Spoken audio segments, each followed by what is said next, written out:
not put it on yet. and the pineapple? No. The final You gotta have the pineapple. You gotta have the pineapple. I want to know if it's the ring pineapple or if it's like the can. It's the ring pineapple. It's gotta be the ring pineapple, Of course, it's right? the ring pineapple. You know how carefully you have to set that up. You couldn't do pieces. I mean, you'd have to do pineapple exactly chunks. No, it doesn't work. Now crushed pineapple will work in a pinch. At the end of the rim job, it all comes out chunk style. And welcome to the spoiler room, everyone. We are live here. I'm sorry, if that's the Just first don't thing you use heard on toothpicks. this. We lied for like a minute, I think. That is going to be the first thing people hear on the audio only version, Ian. Hey, internet, how you doing? Yeah. Yes, folks, we are. I've got a full crew tonight. Thank you for venturing down the stairs, pulling up a chair for the final spoiler room of the year. It's been a long and strange journey as we covered last week the last of the horror of 1988 films. And tonight, we end not only the year, but our C is for Camp month with probably one of the most infamous summer camp horror films ever. I will say. I will say this ranks even up higher than some of the other classics, but I'm sure we'll get into it with this lovely crew that has assembled tonight to talk about it. I've got a great full house here in the spoiler room. First off, she's back with us once again. It is none other than Miss Angelique Bone. Hello, Angelique. How are you? I wish I could remember.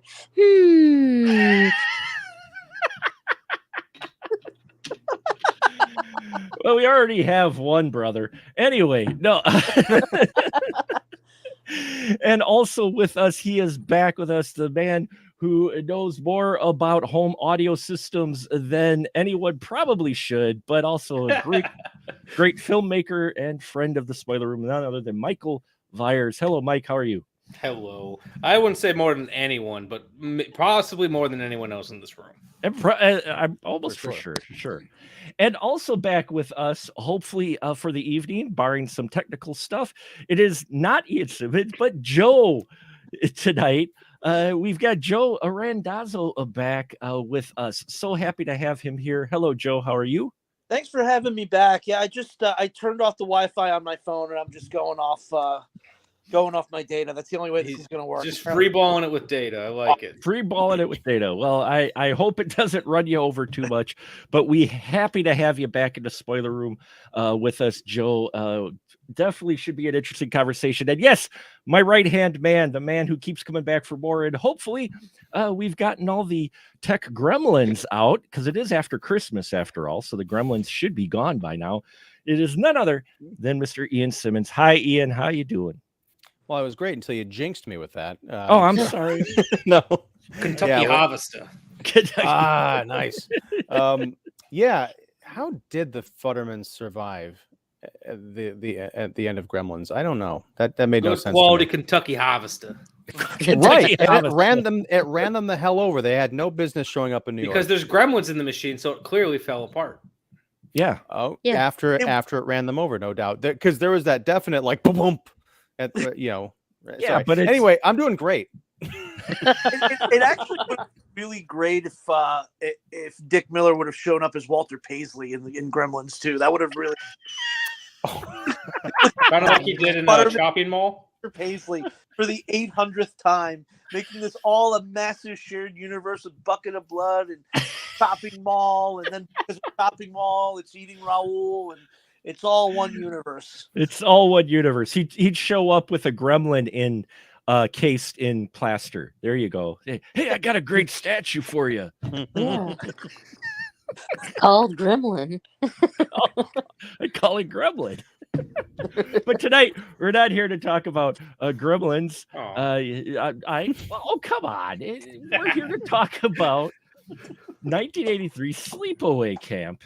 And man, who should we give to have the synopsis for Sleepaway Camp? Michael. Okay. Yeah. I just you're the first. Go for it, sir. Okay, so Sleepaway Camp is a summer camp We left that talk behind in the pre-show, sir. Summer camp slasher film from 1983 about some kids who go to summer camp and some evil doings happen. I don't really know how to like describe this movie without giving too much away at the beginning. But You yeah, can show what you can expose whatever you want on the spoiler room. It's our final episode of the year, so there you go. I mean, why would you be listening to a podcast called The Spoiler Room and not expect us to give away a little too much? Yeah, no, that's fair. It's a personal rule on my show when I give the synopsis. Even though we're going to spoil everything, I don't mention it in the the beginning. But regardless, it's a movie about two kids, well, multiple kids that end up going to summer camp. One of them named Ricky, who's gone to this summer camp before, and his cousin, Angela. Who goes with him, and Ricky's showing Angela the ropes and everything, getting her used to everything. And Angela's just a little odd, and is the butt of multiple bullyings and just really shitty people. And then what ends up happening is Ricky is getting more and more frustrated, more and more pissed off, and these campers who age from 12 to 40 slowly get picked off throughout the movie in really ingenious ways. It's a summer camp slasher film. What do you expect? Boy, when you say really terrible people, oh man. Really, this film, I've not seen it. I've seen very few films where there is such a collection of horrible people all in one spot. All but two people in this movie are, and three if you count the killer. What you also get is some of the best short and crop top scenes of all time. Yeah, if you hadn't said it, I was about to. Yeah, those shorts are hanging on for dear life, baby. Like everything is just hanging and it's a swanging. You say there's only two good people in this movie, and one of those people wears the shortest shorts ever to have shorted. Oh, 100%. 100%. The person who turns out to be the killer is one of the three sympathetic people in this film. Right? It's like I forgot, because it's been a while since I watched this. I forgot just how atrocious all these people are. Every single one of them. We call them baldies. Yeah, like everyone in this movie is shitty. Here he is. Yeah, go ahead. Well, I was going to say, here's how, and I'm jumping ahead here, but here's Go ahead, how jump around. depraved all these people are. Late in the movie, Mel, who runs the camp, he's like, I love that actor, by the way, Mike. Yeah, Kelly. He's great. He is great, but he's like in his 50s at least. He's this kind of like sleazy looking dude who's got like anger issues, and he goes into the dance that they're having or something. He's looking for Meg, and he asks a couple of the other campers, like, "Have you seen Meg? She was supposed to meet me an hour ago." Meg is 17, maybe, and she's supposed to meet Mel for a romantic dinner. And the thing is, like, nobody says, "What the fuck are you supposed to be meeting Meg about at 10:30 at night, sir?" I'm sorry. No, haven't seen her. Camp Arawak was just simply a mob front. Must have been. All the parents knew. These were all mob kids, right? Yeah. These were all mob kids. Yeah. Well, they all did have pretty thick accents. So Every adult in this movie have sex with someone underage or enabling them. Yeah. Right. Except for Shorty Cool Shorts. Oh, that's just how he is. Oh, okay. He's literally out in the open in front of the other staff going, "We call them baldies," like full on pedo, and everybody and just like James Earl Jones's dad is just like, yeah, and everybody's just like, oh, that's just Audi. This guy's the only guy that knows how to make corn, so we better keep him around. My God, he's a terrible person, but damn, does he know how to make shit on a shingle? And you should see him with a pineapple. But you ought to see him open that number 5 can of pudding. Oh man. So we don't feel that bad when we start watching them all get butchered. Because they deserve it hard. Yeah. Well, actually, going back to that, or sort of going back, the chef, Artie, when he's not propositioning, he's straight up about to attack Angela in the storeroom, the walk-in fridge or whatever. If Yeah. you'll notice, the boxes and cans that are on the shelf, one is for topless onions, and the other one is called something that's Tubby brand. I'm like, yeah, that just says everything right there. that you I need to don't know, man. If you can tell me a better way to make corn without topless onions, I don't want to hear it. Well, I'm not saying I'm not arguing. I'm just saying, like, production design, they knew what the hell movie they were making, because it just says topless onions. Like that is the theme of this movie, is like they knew what the fuck they were making. But what we can appreciate, and I caught it, is you've got your normal tropes usually with your, and we've seen it with our other camp films, Ian, that we talked about, and Angelique was on as well, where you usually have nudity. There's surprisingly, until your end, there's actually not gratuitous nudity in it. There's close, there's framed properly, but am I missing it? You got Meg in the shower. But you don't really see her. And I'm sorry, from but the it's top just, up. you almost, I don't know how to put this delicately. I was trying to recall if they showed anything in this movie, because I hadn't watched in a while, so I was like being eagle-eyed about it, and they don't really show much. I have a feeling that was it Hiltzik, the guy who made this movie, did he have a deal maybe with the MPAA saying, look, I won't show anything else in this film, but you have to let me keep that final shot. It could be. There's weird little details throughout this movie that I'm like, I want to just be on a fly on the wall when this happens. Like one of which being like when they convince, because the way that Hilzik tells the story is he convinced just some college student to do that final scene just by giving him some beer. Like, I want to be a fly on the wall when you're telling someone to do that scene. And then another thing that, like, I want to be a fly on the wall for this movie is that goddamn cowboy hat. And like the reason being, it's not just that he walks in with that baller ass cowboy hat, but like when the fight breaks out, someone, watch the scene again, one of the extras pushes it out the way so it doesn't get flattened. But then there's another shot where it is flattened. But I love that someone, like, when he's pretending to like break up the fight, quickly just pushes it off camera. Like, move. And maybe Like, it was that is someone's cowboy hat. It was the personal property of whatever mob boss was running this production. I want to be a fly on the wall for this movie. Or like, how do you pitch, like, yeah, there's kids just throwing balloons on top of a roof. That's fucking summer camp. I mean, where did you grow up? We climbed on the roofs all the time. Yeah. Well, fair enough. I I was afraid of heights. I didn't fucking climb on nothing. Three step ladders. Like, too smart for this. Well, one thing that I want to kind of bring up that was sort of in our Facebook Messenger chat was someone had posted, and I kind of skimmed it, so I can't properly accredit this. I'm sorry.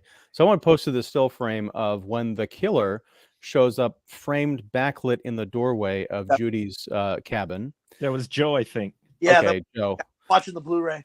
Right. And someone had posted like fucking Blu-ray, because growing up, my memory of seeing this when I was like 12 years old or whatever on, shitty VHS was that you really couldn't see much detail on that figure. They were backlit and mysterious. I almost thought it was that one kid. I can't remember the name of him, Fish, or he had some kind of a nickname. He was the kid in the cabin with the glasses who had the knife that was like the other kids were picking on. Mm-hmm. Mozart, yes. Yeah. Fish. What the hell's wrong with me? I thought it was him. Hey, you have two great bands right there, Mozart and Fish. But no, so when you see it in high definition, you can clearly tell. I mean, it's still a really creepy image because it looks like Felissa Rose dressed up as her cousin in a weird way. But it's a dead giveaway as to who the killer is. But the other bit where this is, I swear I'm going somewhere with this. Later on, there's a bit where these kids are out camping in the woods and they're beleaguered 40-year-old camp counselors like, I don't want to take these kids out here, but they go to sleep. Two of them wake up saying, I'm cold, I want to go back. So he takes the 2 kids back to the car, and then he goes to check on the rest of them. And in the interim, the killer has come out and massacred the 4 kids in the sleeping bags. When I was growing up, it wasn't until watching it this time for this show, and it was again because of Blu-ray, that I saw what had happened to those kids. I always thought it was just I don't know what I had imagined, but I didn't see the carnage that Angela, spoiler alert, had wrought on these sleeping bags and the body parts hanging out. It was really gruesome. Yeah. I actually have a something I wanted to say about that shot too that you're talking about. Is it's a lot more clear on the Blu-ray, not necessarily because it's Blu-ray. I have a theory about why that shot is so bright when it's not supposed to be. So remind me to get back to that. But it's interesting. It's an interesting piece of direction in that the actor that plays Ricky, that actually is Jonathan Tiersten, who plays Ricky in that shot. Really? Okay. Yeah. Hilzig actually says he would change in certain scenes who was playing the character, and he intentionally had Ricky play that part for that scene, so you kind of got brief images of him, and to kind of throw you off a little bit. It's kind of something similar to that Friedkin did in Cruising, where you had someone else play the killer in every single scene. I think it might have been because my recollection is that you can see the wide open eyes that Angela had throughout the rest of the movie. I think in that shot you could see those eyes coming through the darkness. So that's why I was convinced it was Angela. So well done, Mr. Hiltzik. What were you going to say, Joe, about the scene? It was basically that. It was the misdirection. I mean, at this point in the movie, they're leaning heavily towards Ricky being the killer, although we find out it's not. So it totally makes sense that you would have Ricky standing in the doorway and backlight him. But yeah, what we should remind Michael why he thinks this was brighter than it should be. Well, it's a combination of things, and because you're watching the Scream Factory disc, right? Yeah. All right, so this is not the first time where situations like this have happened, where a lot of time, in most times, in a lot of companies, they're not doing a lot of color adjustment after beyond trying to match the colors. They're not trying to do anything on the creative side of things. Meaning, there was an issue with one of Scream Factory's discs. I want to say it was 13 Ghosts. Or maybe it was House on Haunted Hill, one of the two, where there was a scene that was tinted blue, but the negative that they scanned didn't have that. Oh. Okay. So when they presented it, didn't have that blue tint like it was supposed to be nighttime. People complained, and they pretty much said, "Hey, we presented the film as it was, as we had it." So I'm wondering if when they scanned the negative, that scene was a lot brighter than it could have, than it was supposed to be, and instead of choosing to go back in and fuck with the contrast and play with the darkness, especially without someone's involvement part of the film, they just decided to present it as is. Because if you look at that shot, that scene with how bright it is would be bright on DVD. It'd be bright on VHS. That has nothing to do with fidelity so much. It has to do with brightness of the scene. So I'm wondering if when that happened, Scream Factory just chose not to make any adjustments. And they're not the only ones who do this. This has been documented with other companies, because sometimes you have to think, should I take this creative liberty for how I think something should look or how I remember it looking, or should I present it the way it has come off the negative? I mean, I mentioned Jaws. The Blu-ray to Jaws just completely ruins the movie. I mean, you could see the mechanical shark under the water at like all times. So Jaws is one of those movies that doesn't bother me. I mean, it kind of kills the tension. Let me say this: if you are spending more time watching the shark in that movie than everything else, then that's the problem. For me, no. I'm just saying, like, for me, the tension for me doesn't come from not being able to see the shark. Let's be real. Most of us are filmmakers and know how this shit's done. Like seeing the mechanics for the shark doesn't make me like, oh man, that's not a real shark. I knew that wasn't a real shark. So I don't know. I can't speak for anyone else, but that personally doesn't take me out of the film. So seeing Ricky clear as day in Sleepaway Camp did not take away from me the reveal at the end of the film that it was not in fact Ricky. Well, I mean, that's a tricky one because but everyone watches stuff differently, I should say. Well, because I mean, take yourself back to 1975. We're watching this movie in the theater. It's a sensation, right? I mean, Spielberg keeps the shark hidden for a good deal of the picture, and then it comes out. A lot of people are probably convinced. I mean, that was why that whole, just when you thought it was safe to go back in the water when they, had the sequel or whatever, it became like this pop culture sensation. There's an element of, realism to it. Now we're so immersed in, the internet and film history and film books being written about these giant blockbusters. We're kind of immersed in the practicality of how they did everything. The more that we push back on the suspension of disbelief, I can see that being kind of an issue for some folks. I have not actually noticed that you can see the mechanical workings of the shark in Jaws, but now, and this is exactly what I'm talking about, next time I watch Jaws, I'm going to be looking out for it, and that's going to suck. I think they fixed it on subsequent Blu-rays. My roommate bought the first Blu-ray that came out of it, and the first thing we noticed is the very first victim. That is a very X-rated scene now. So they've improved it, is what you're saying. Yeah. What is surprising is we did get an X rating with Sleepaway Camp. So that is surprising. And actually, Yes. To circle back to something Michael did, Michael said about the whole thing with the reveal of it being Ricky in that shot. Mm-hmm. That works for us because we've seen the movie before. But if you're watching this movie for the first time, and oh yeah, that's clearly Ricky. So it's Ricky in a wig made to look like Angela. So I think if you're watching this for the first time on that Blu-ray, you might go, wait a minute, what the hell? That could also be kind of fun though, because like one time I showed this movie to an audience of people who haven't seen it, and I think I showed the Blu-ray, and the entire time there was this person we were watching with. Every time something would happen, she would just like constantly, very loudly be like, "That person's the killer. That person's the killer. No, that person's the killer." And you didn't throw her out? Yeah. No. It was the girlfriend for a friend of mine, so I couldn't do it. But kick them both out. Sorry. And at one point, she was like, "Oh, it's clearly Angela. Angela's clearly the killer." And then that scene happened, and she goes, "But wait, is it?" So, like, in some ways, maybe that scene worked. Because it makes people shut the fuck up and just let the movie happen. It's why I want to ask Angela. Do you think the subterfuge works with this, with them throwing it off and not suspecting Angela, or do we have multiple killers? Because this is a camp full of assholes. What do you say, Angela? I firmly believe that it was Ricky and Angela.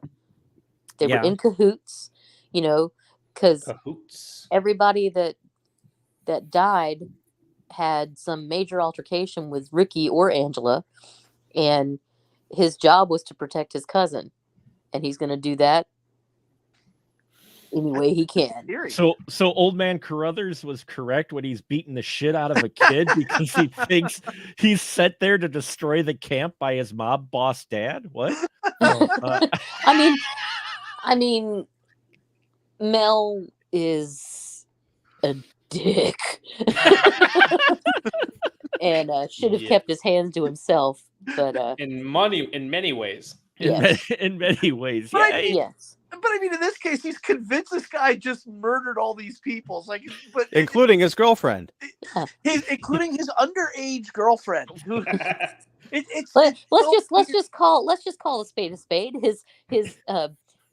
His underage sexual assault victim. Yes. Yes. Angelique knows what's up. Yeah. So, but no, he's not correct in beating up Ricky, but I think he knew more about what was actually going on than the rest of the camp. I think that it was literally both Ricky and Angela. That's a great theory, to be honest. And then you know what? Maybe I've never questioned it. Well, if this were a self-contained film, I would say yes, but the sequel completely undermines that theory because Angela took the heat for Ricky. That's the thing. She was the only one. That was the only way she could truly transition, was to go into the hospital.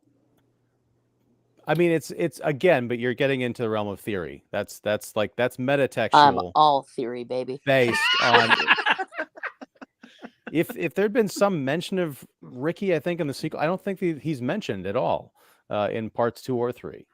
It's all just meant to be Angela. Plus, I don't peg Robert Hiltzik for going that deep on this stuff. I do love the theory, and I would think if they were to remake Sleepaway Camp, which I don't think there'd be any way that they could do it at all, not to this degree of sleaze, but I would actually love to see, to kind of tip their hat in the direction of there being 2 killers, almost in the, I don't know if he could even do that because of, freaking Scream, but that movie's 26 years old, so who knows? I wanted to remake Sleepaway Camp. There's a period of time just to piss people off. I was gonna Frank Darabont this into a frame-by-frame remake just because I could. I started getting shit together to do it, and I realized it was just too much of an undertaking to troll people. Thank you, Michael. You just brought flashbacks of Gus Van Sant's Psycho, and now I'm. Oh, that's what I meant, Gus Van Sant. I don't know why I said Darabont. Also, Hiltzik is notoriously litigious, apparently, from what I understand. So really, it doesn't surprise me. Hey, but at least I can then get a signature from him on the court filings. I'll frame that shit. This is my cease and desist. One other thing though about when Mel finds his would-be sexual assault victim dead, he makes the whole thing about himself. Well, yeah, right. Well, yes. He's an old white guy. Of course he does. Back at me. What am I gonna do? How am I gonna pay back this vig now? How am I gonna buy more colorful shorts? Well, he doesn't have Artie to take the pedo rap for him anymore, so he's gotta. That's why I kept him on the payroll. Now that you mention it, he was the fall guy. He was the fall guy because everybody knew he was just an open pedo, So he's like, no, it wasn't me. It was Artie that was caught with Meg at dinner. The most disgusting line in this movie. There's no such thing as too young. Oh, God. Look at all these chickens. The minute Artie speaks, you want him dead. You're like, how is he going to die? I want him dead there. Well, and unfortunately, we don't get our wish because he's still alive. As far as we know. Right. I mean, it's nice. It's a nice touch that the guy, the medical examiner, whoever comes in, says that every nerve on his body must be on fire right now. I'm like, good. Well, I mean, this is probably a good time to pull over and talk about the special effects in this movie. I mean, the bubbles on his skin are they're there and they're subtle, right? Even in a high definition, you kind of got to look for them. But yeah, I was always amazed by that. And then when Mel gets the arrow through the neck, I have rewound and watched that scene a dozen times. I still don't know how the hell they pulled that effect off, because it didn't look like, reverse photography or anything. Like it's a beautiful shot. It still creeps me the hell out. Yeah, the practicals in this film are amazing. Mm-hmm. And it's in just the way that this movie was also like, nothing to take away from the director, but this movie is definitely made in the edit. Like this movie had a really fucking talented editor to make some of these effects just really shine, and to know when to cut, how to cut, and just keep that tension going. Like this movie is just, if you watch this movie silently, you could just be floored by how well it's constructed. Oh yeah, I mean it's edited so well. I mean the bee sting kill is actually handled very well, because all you get is the view of him on the shitter and of Jock Boy on the shitter, and you see, the cut in the screen and the beehive get dropped in, and then you just hear him and the bees and the door trying to be opened. You really don't see too much of him getting stung until he smashes through, and then even then you get the pan over his body, and then as you see the arm, it just gets worse and worse, and it's like the bees. I don't know what bees these were, but the best damn bees in town. The real pissed off kind of bees. This could also work with the idea of two killers, because you could have one that's sticking the wood plank through the door handles, right, while the other one is behind slicing. So yeah, this could work. Mm-hmm.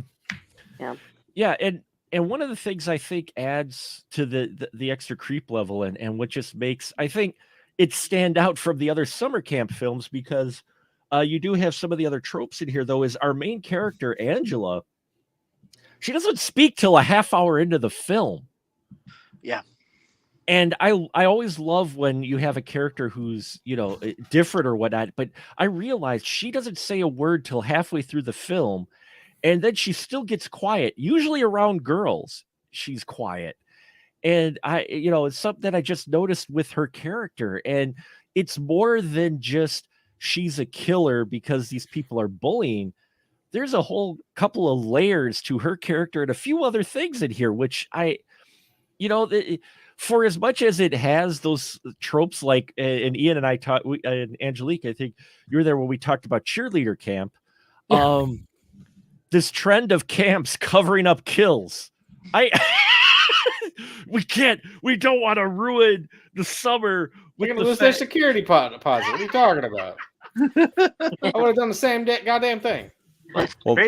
Well, Michael, wasn't it you referred to the guy as James Earl Jones's dad, which is great, but yeah, he gets he actually legitimately is. He is. That's Robert. That's Robert Earl Jones. Yeah, that wasn't me being cheeky. That's 100% fact.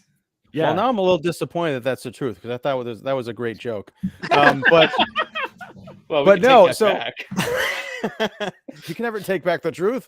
But no, yeah. So he gets. You can't handle the truth. Yeah, well, if the truth is what pops up at the end of this movie, you're definitely right. But no, so he gets an extra $50 a week, and the rest of the kids in the kitchen get an extra $15 a week for not mentioning anything about Artie and his, what happened to him. But do you think they served that corn? Oh, they did. Oh yeah. That food budget is tight, man.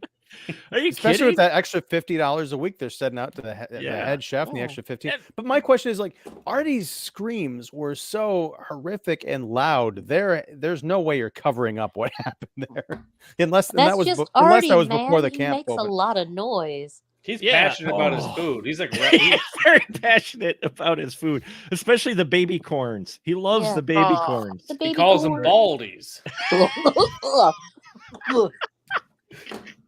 Actually, I'm kind of glad he didn't die and just lived. I like to think he lived in a world of pain for the rest of his life with corn stuck places. Like what I would have loved to have seen in that scene, because we can tell Angela's got a malicious streak. I would have loved, like, when he's laying there, like, writhing in pain, if, like, a hand would have just come out of nowhere, just poured salt on him. Because that would have burned so bad. There's your remake. There's your remake. You got to put that in there. Your remake. That'll be the one thing I change. Frame by frame remake, but that'll be the one thing I change. So just like Gus Van Sant. So exactly. There you go. Don't get me. We could change it from being boiling corn to being boiling oil for homemade French fries. Ooh, there you go. It is a big pot. That was a lot of kids. There was a lot of kids there.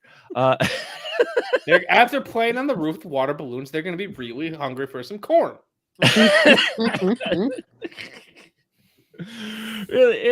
Oh man, this film is amazing.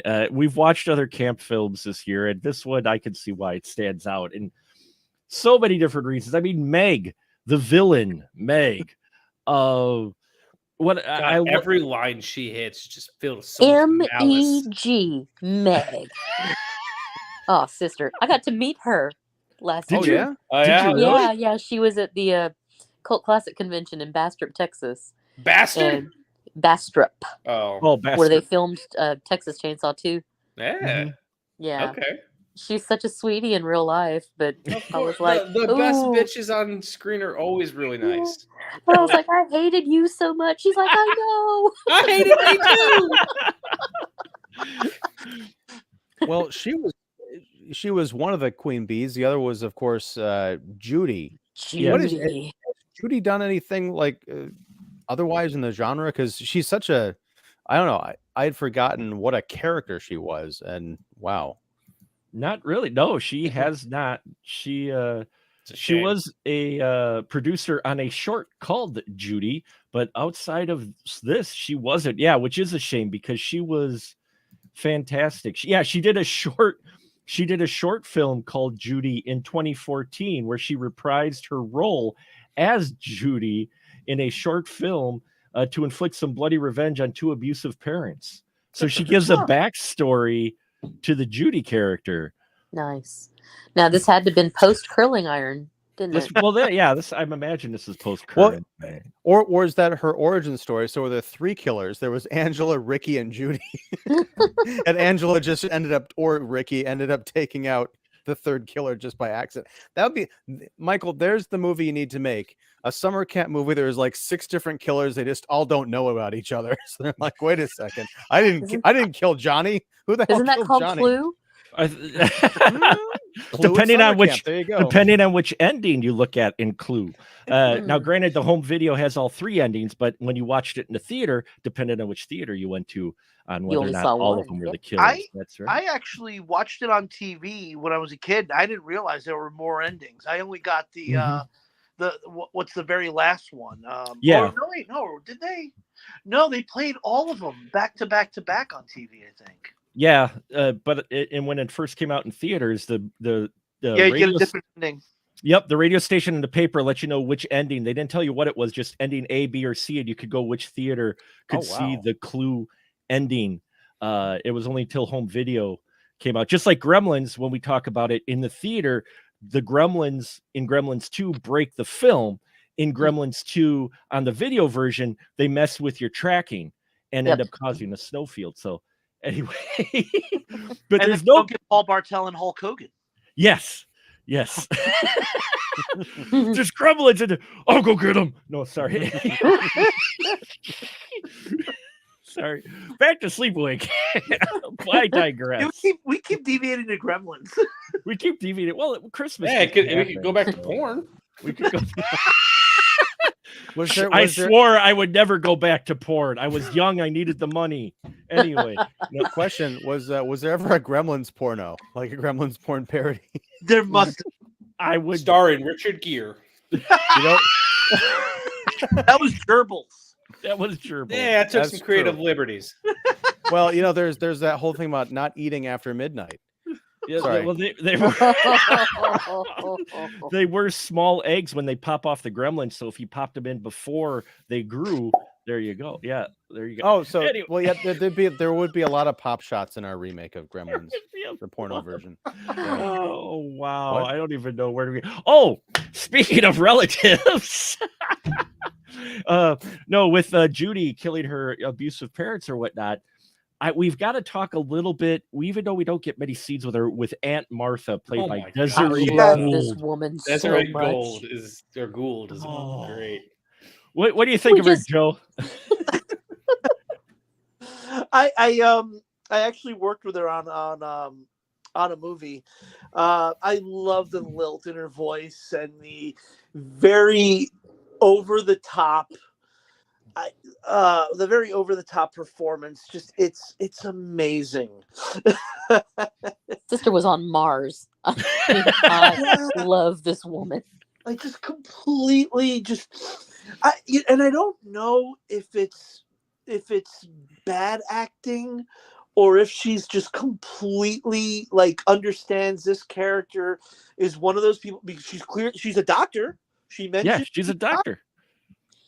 Well, from what I've been told and from what I understand, she didn't like the character, and she requested to be cut from the film, and they said no. So she just ramped her performance up to 11 and took it to outer space, and God bless her for it. Yeah, honestly, it totally works, right? Because and Angelique, I'm gonna go with you into the realm of theories here.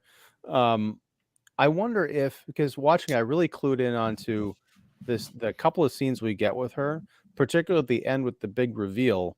It's almost like a play. Like you get like the staircase railing, but then everything else is very much like, love the way that set design is. It's very much like black. It's like there's almost like one piece of furniture, and then you've got Angela / Peter standing there with the head bandage, and you've got they're pointing at each other, and right. But the way that she delivers these lines, it's almost like this is that maybe not how she actually was as a person, this character, but Angela's portrayal of her depiction of her. Yes, this kind of over the top, like cackling, maniacal, like weird demon creature. Yeah, it's great. And I also noticed care of your physicals. Well, the other thing, this may be one of the benefits of Blu-ray, because it kind of creeped me out when I watched it this time. If you'll notice, when she's speaking in that final scene, partially because of the black background, you can see her breath coming out, like it's really cold on the set. I don't know if that was a detail I ever saw in VHS, but yeah, it just adds to this. It's chilling, literally. It's just really surreal. All the scenes with Martha and the memory from the childhood is extremely. Scenes surreal. Like that just show like how fucking good of a director Hiltzik was, and it's a shame he didn't do more. Yeah. I mean, her performance reminded me a bit of Parents when we watched Parents. The mom. Oh, Parents. The mom and Parents. You know, she reminded me a bit of that. But yeah, she was so good in this, and so many wonderful characters. And I have so much wonderful crew here. And I asked each one of them to bring a question or topic to discuss. And if we haven't touched it yet, I would love to go through it. So Angelique, ladies first, if we haven't talked about it yet, is there a subject or question you have for the group? No, that was my thing about it being Ricky and Angela, and what everybody's thoughts about that would be, you know, because personally, the more I watch it, the more I'm like, yeah, they were in it together. It really makes you wonder. I mean, like the B thing, definitely I could see being more Ricky, because that seemed a little bit more planned out than than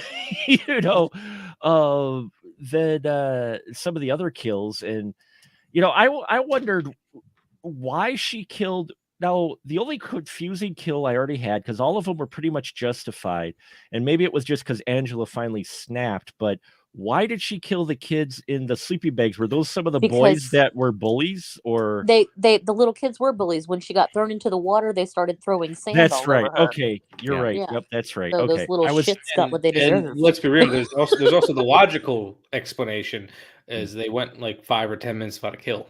Yeah.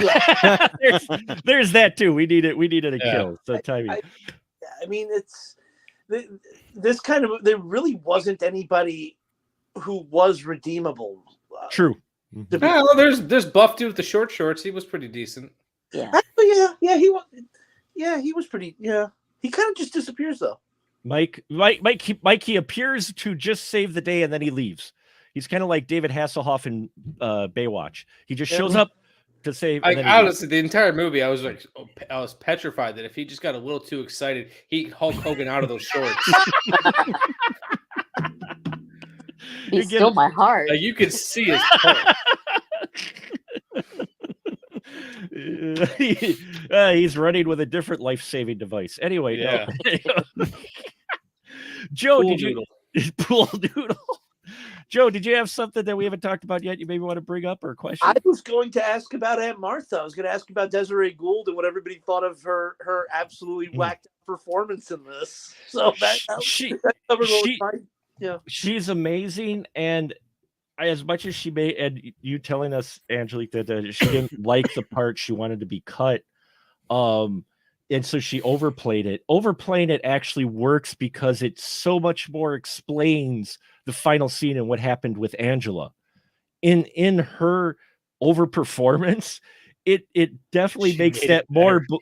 She made it better because she made it more believable that someone would do something this extreme versus her playing it maybe straight. Then you're just like, really?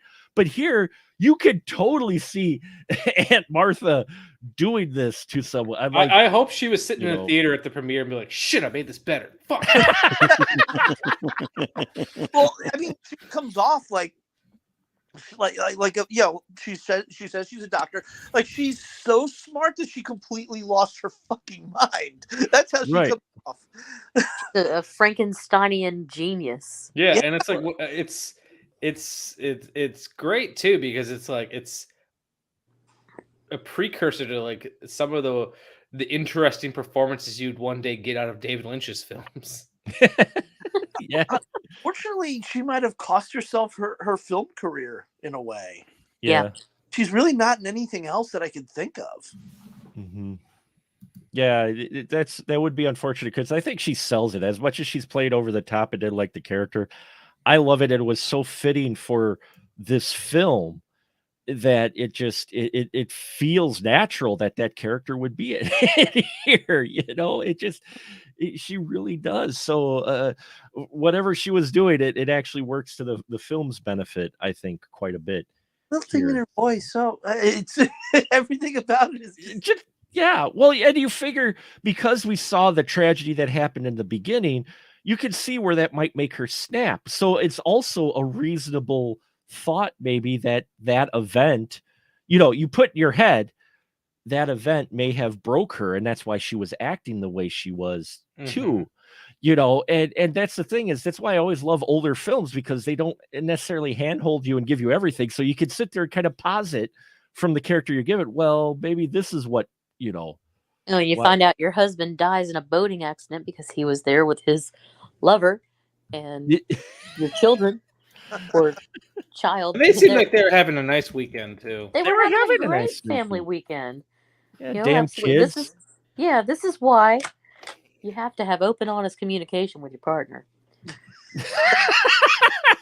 Hey, that's true. That's very true. Very true.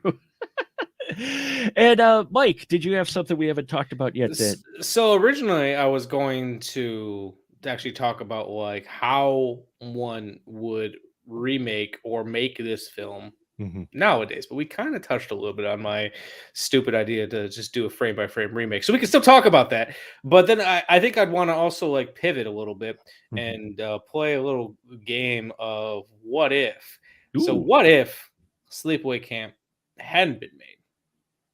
And then someone would make a movie like Sleepaway Camp with this ending today. How would this go over today versus then? And like I don't really know what I'm looking for out of an answer here. I got you. It was a controversial ending then. How would it be taken now? It still is a controversial ending, and there's a lot of like discourse in the LGBT community. Because basically, Angela was forced into being a trans woman. And that's, to me, that's partially one of the reasons why it ends the way it does. Because here she is trying to be this girl. She's engaging with this boy, and she's in that pubescent age, and she got aroused, and something came up that wasn't supposed to, and made her snap. That can be something extremely difficult to handle delicately, especially nowadays. Yeah. Yes. What about you, Joe? What do you think? I was going to say this is what the Republicans are trying to convince us is going on in schools. Guard your bathrooms. That's what this movie is. This movie is what they think is happening in school every day. That would be an interesting way to take a remake. You know what? I wouldn't touch it. I don't know. Well, no. I don't think any of us could. I don't think any of us could do it. I think it'd have to come from That's the biggest thing. I feel like for this movie to work nowadays, whether it be a remake or if it was a brand new idea, it'd have to come from a member of the community. I think it would have to come from someone who has something to say about this. I absolutely agree. What about you, Ian? I mean, I think that's the only way it would be accepted. I don't agree that that's the only way it would work. You know, because it's possible that someone who's not a member of the community could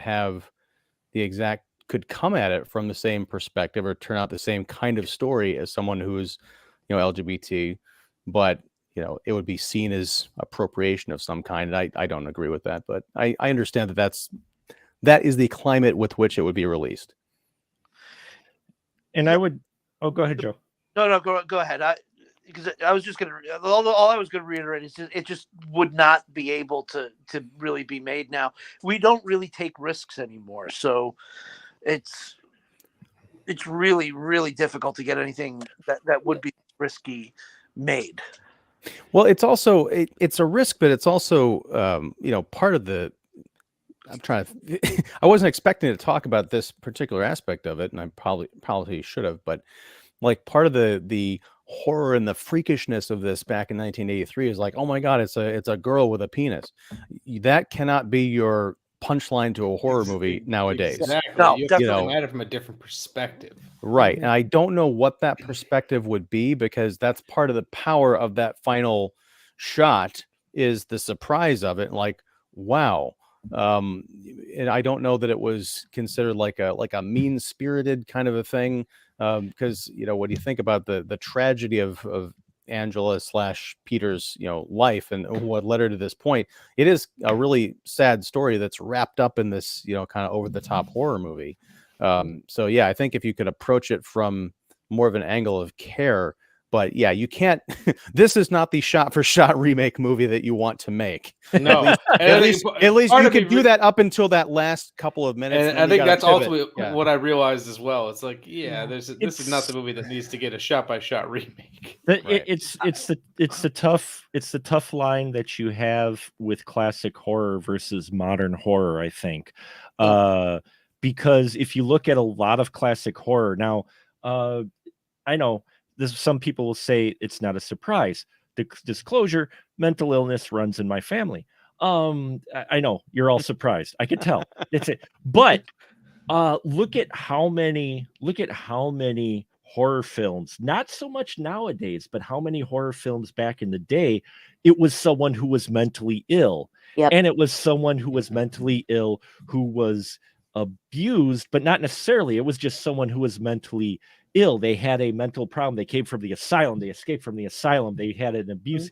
And granted, those are extreme situations that could break someone, obviously, but at the same time, that was their go-to, and it kind of stereotyped people with mental illness who function in everyday life. So, you know, you get 5 horror films about a bipolar person who just snaps and is, you know, starts killing people. And then someone in real life is like, well, I'm bipolar. They're like, uh-oh. You know what I mean?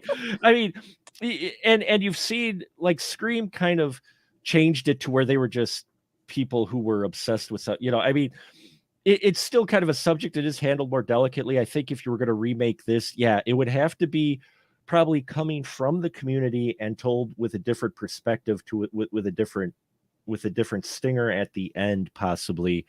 Though I think that for 1983, I think they kind of handle it, but I'm not the one to talk. But okay, in that they set up of, well, it was because this parent was abusing them in a way, and you know, they were doing you know, some kind of reprogramming them on purpose, forcing them in a way. But that could definitely be taken nowadays. It's still, well, I mean, having a message about something else too, because it is kind of different. We're not talking about a trans person, you know, we're talking about someone who was one gender but was sort of forced to present as something else. So again, it's a different needle to thread, and it's one of the things you'd have to be very careful about in addressing it nowadays. Right. Yeah. I mean, I'm sorry. Another reason why we couldn't remake this movie today is that this was the great era of our generation, the children running amok, and children don't behave in the ways that children in this movie behave now. No. Well, that's because our generation knew better and we raised some kids a little bit differently. You mean kids that played with water balloons on the roof. Yeah, we weren't locked outside with half of a peanut butter and jelly sandwich for 18 hours. Well, no. Here's the angle. First of all, I don't think you'd be made today because I mean, do kids go to summer camp anymore? I mean, I know some do, but some do. There's still summer camp. It's not exactly. It's similar to the way my kids went to summer camp. I've been.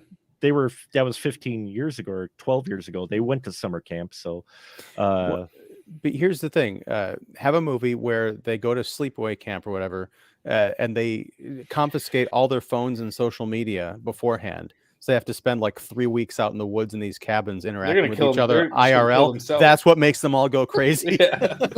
Lord of the Flies. I think they actually did a reality show like that. or like every 5th episode of the Maury Povich show, and they had like the bad kids going to like the boot camp. So essentially, what we're gonna do is we're gonna take the Camp Krusty episode of The Simpsons and just do it with cell phones. There you go. And ultimately, can you really? The ending. I feel like the ending might, and this could just be because all of us here are maybe a little more fanatical about these things.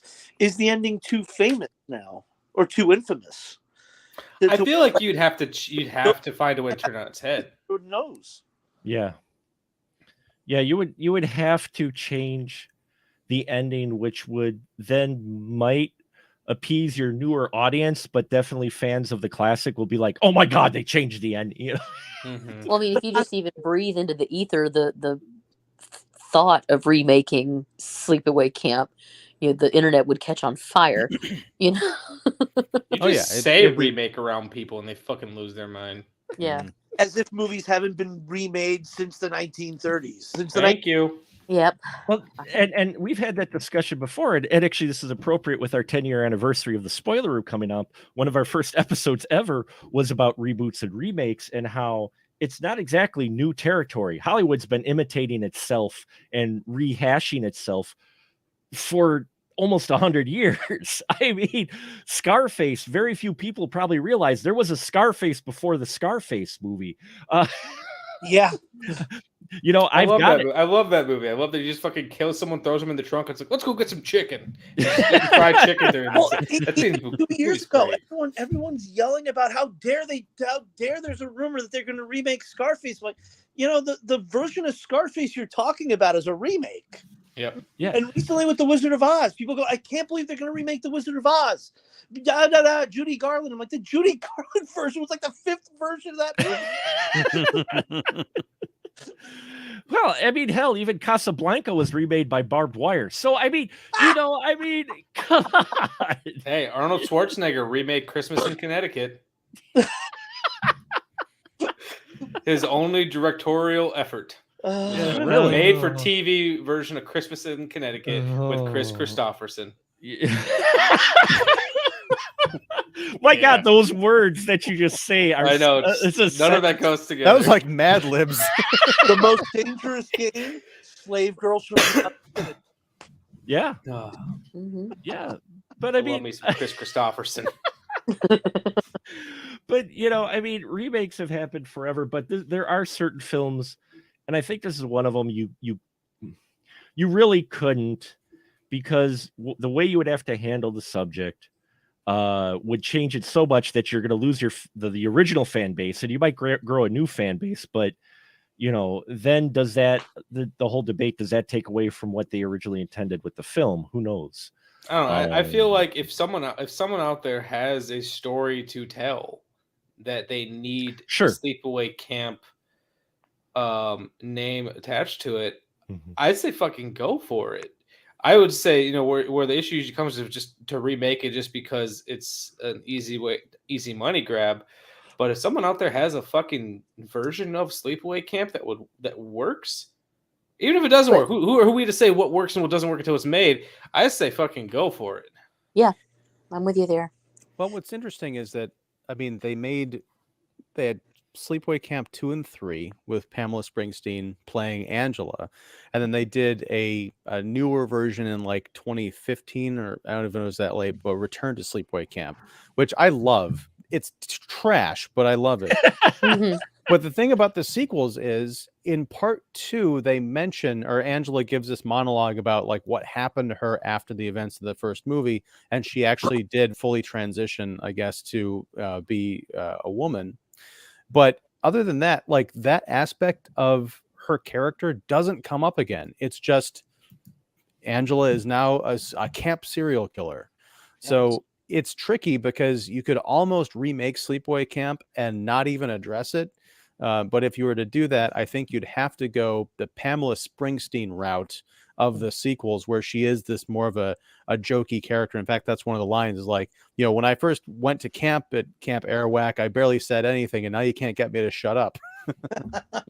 I mean, my hot take is I think that Sleepaway Camp 2 is a far superior film. Oh, it's in great. The entire canon of Sleepaway Camp. I almost agree with that. Like it's almost like Alien versus Aliens. Like the first Sleepaway Camp is so unique and sleazy and wrong and, you know, and brutal.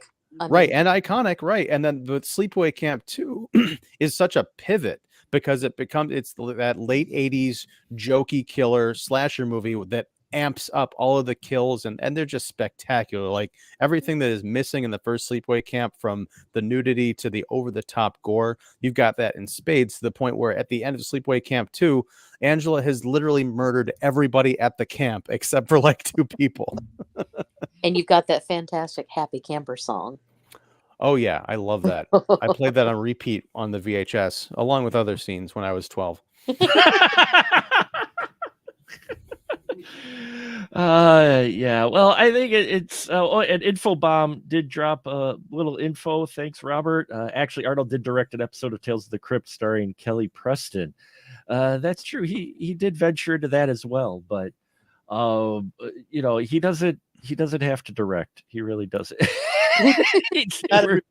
We're good. We're good. But barely get him to act. What? Oh no. Low blow. Low blow. Yeah, not everyone can be Sylvester Stallone, who can direct, write, and act in a piece. Well, you can do one of those things, right? Anyway, at a time. There's only one Marion Cobra Cobretti. Oh, bless you, Angelique. With pizza and a computer. Scissors. You know, and scissors. Can't forget pizza and scissors. So there you go, folks. I think we're going to wrap it up here for Sleepaway Camp. Definitely a unique horror film. We'll get our final thoughts around from the crew. So, Ian, we'll start with you first. Your final thought was Sleepaway Camp. If you've never seen this movie before and you are under the age of 30, don't watch it. If you've never seen this movie before and you are over the age of 30, watch it right away, immediately after this live stream is over. Rent it, watch it on Tubi, whatever, because it will change your life. It's great. And then watch Sleepaway Camp 2. Skip the third one. Watch Return to Sleepaway Camp, and send your thank yous to the spoiler room. Nice. Joe, what about you? Your final thought was Sleepaway Camp. It's one of the most iconic slashers. When you said you were doing it, I was like, yeah, I got to jump in on that one. I've only seen part 2 and part 3 once, and I don't have the fondness for it that you guys do. Maybe it's time to revisit the second one. But the first one, I absolutely love Sleepaway Camp. Like everyone said, it's a down and dirty, sleazy slasher movie, which is the best kind. So, and one of the best summer camp slasher movies ever. Mm-hmm. Agreed. Yeah. One thing I want to jump in on, and Joe, if you revisit Sleepaway Camp 2, 2 things to keep in mind. One, Angela is played by Pamela Springsteen, who is Bruce Springsteen's younger sister. You probably know that already. The other thing to watch out for is the characters in the movie are all named after members of the Brat Pack. So yeah, keep that in mind, including TC, the camp counselor with the amazing mullet. The initials TC are supposed to represent Tom Cruise. So yeah, just watch that with that in mind. You know what? Now I have to. For that alone. Yes. Mike, your final thought with Sleepaway Camp. I love Sleepaway Camp. It was a movie that really caught me off guard when I saw it. You know, it's like, let's be real. Like, poster's iconic. I knew I wanted to see it because of that. When I saw it, it was like, was like in the early days of the internet where you couldn't find as much like spoilerific information about a movie. It's just like I went in knowing absolutely nothing. But I think the real MVP of this movie that we have not had a chance to talk about yet is Frankie Vinci's amazing Angelus theme that plays over the credits. That song is a fucking banger, and I listen. It's on repeat in my life just often. I love that fucking track. Nice. And Angelique, your final thought. Oh man, I mean this movie changed the game. It really did. I kind of echo Ian's sentiment where, you know, if you're younger than 30, you're not going to really, it's not going to sit well with you. It's really not. If you're older, or I mean, even if you're more kind of understanding how movies in this time frame were made and how people spoke to one another, then you might enjoy it. But it's just this is a benchmark movie in the horror genre, period, full stop. So it has its place in the Hall of Fame. If you're going to appreciate film at all, you kind of have to accept that a movie made 40 years ago, 50 years ago, 60 years ago, they're not going to have the same sentiments that we do now. Exactly. The sensibilities were completely different. And that's something that I think we're all grappling with, you know, nowadays, especially, you know, with new horror fans coming up. You know, we're introducing them to films and they're like, I cannot believe that this happened, that this exists. Yeah, neither can we. It falls in line with a longer conversation that we've had before on this show about putting in context, looking at classic films, because I think if you ignore the classic films, you miss where your modern filmmakers get their influences from. Exactly. And Sleepaway Camp, regardless of how you may feel how it ends and how controversial and how disturbing it is, this film influenced horror, especially camp horror, for so many years afterwards. It showed you could do just about anything in a summer camp setting. I mean, we talk about the characters in here, but those type of characters show up so many years. Yeah, they showed up kind of because this is the start of the camp craze, but it got into full swing after this, even more so than Friday the 13th, because they showed you could have more than just a masked slasher like in The Burning or Friday the 13th one. You could have one of the kids be the actual killer at the count, you know, and sell it that way. And you saw its influences throughout years after. I also, one thing I have to say about this movie, I don't think this movie gets enough credit for as well, is it's one of the few camp slashers that I can think of that actually feels like they're at camp and feels like these kids are having a good time. And like, I could have just watched this movie with these shitty characters, all just like a slice of life with these shitty characters just making fun of each other and just being shitty towards each other without the killing. And I think it could have been a lot of fun on its own. Could have been like watching that show on Disney Channel, Bug Juice, but you know, Bug Juice, people, yeah, dude, I pulled out Bug Juice on this episode. You need to, Michael. You need to do the Bug Juice edit of Sleepaway Camp. Just take out all the murders. Sleepaway Camp, the Bug Juice edit. Ernest goes to Sleepaway Camp. Ernest goes to Sleepaway Camp. I do have a copy of Ernest Goes to Camp, and we can do that too. Hey Vern. Oh my God, Vern. But like, hey, Vern. You know, like them sitting around playing Capture the Flag and baseball and like, and the camp counters are so fucking funny. Like that one guy who, when they're playing Capture the Flag, just out of nowhere goes, "Okay, gangsters." It just kills me every time I hear it. It's his day job intruding on his side hustle. That's what it is. That's right. Yeah, this movie is a stepping stone to so many movies that we have now, and like we the Crying Game. Oh wait, sorry. Yeah. Well, yeah. I mean, I'm still laughing at the Bug Juice edit. You know, it's just, you know, we have to give this one credit. I mean, it's sleazy, it's trashy. Is it the best movie in the world? Absolutely not. But you know what? Well, I mean, to some, sure. You know, I've got that crazy box set that was sued by the Red Cross, sitting on the yes. shelf. Oh, I'm jealous. I want that fucking thing so bad. That's like hundreds of dollars now if you try to find it anywhere. Oh yeah. I've been holding on to it. That's one thing I refused to sell. When I had to sell things from my collection, I was like, nope, that's staying with Mama. That's staying here. Well, yes, definitely. Well, thank you all to the wonderful live folks we've had joining us, including Robert Infobaum. Always glad to have you for this final episode of 2022. I'm very happy to have this crew. And now, as always, I give our crew a license to shill. So please, Joe, why don't you start? Shill away, sir. The license to shill is yours. You can hear me most weeks. This week we're off. You can hear me on the Literary License podcast. We've nominated for a Rondo now like 4 or 5 years in a row. Also, if you like Sleepaway Camp, my very good friend Dave Campfield made a film called Caesar and Otto's Summer Camp Massacre, where he parodies all these summer camp slasher movies. And I wasn't involved with him then when he made this, but he does get Felissa Rose back for that film. He made it in like 2008, 2009. I think it's on Tubi. It's probably on Tubi. It is, yeah.